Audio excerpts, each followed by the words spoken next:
गुजरातमध्ये मुसळधार पावसामुळे बोटाडमध्ये उतावली नदी ओव्हरफ्लो।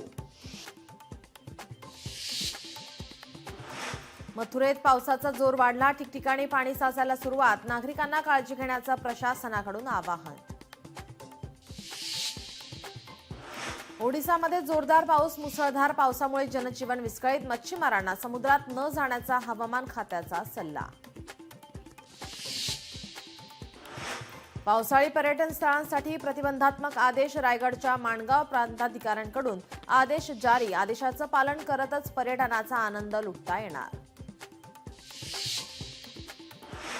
सतत कोसळणाऱ्या पावसाने संगमेश्वर तालुक्यात भूस्खलन, संगमेश्वरमधील कुचांबे गावातील डोंगर खचला, डोंगराला भेगा गेल्याने 7 घरांना धोका वाढला। कोकणाला पश्चिम महाराष्ट्राला जोडणारा महाड भोरघाट रस्ता धोकादायक, मार्गावरील वाहतूक पावसाळ्यात बंद ठेवण्याचा प्रशासनाचा निर्णय।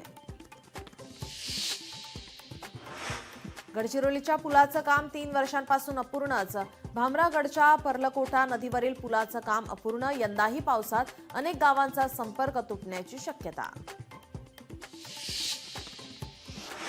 नालासोपाऱ्यातील एका शाळेत मनसेचा राडा, 10वीच्या मुलांना मार्कशीट देत नसल्याचा आरोप, शाळेच्या ट्रस्टीने मनसैनिकांवर चप्पल फेकल्याचा आरोप। पुणे एक्सप्रेस वेवर वाहताने बोगद्यामध्ये अपघात, बोगद्यामध्ये पोलिसांच्या गाड्यांचा भीषण अपघात, कैद्यांना घेऊन जाणाऱ्या गाडीची बोगद्यात धडक। लोकशाही मराठी ऐका, पहा, जागरूक रहा।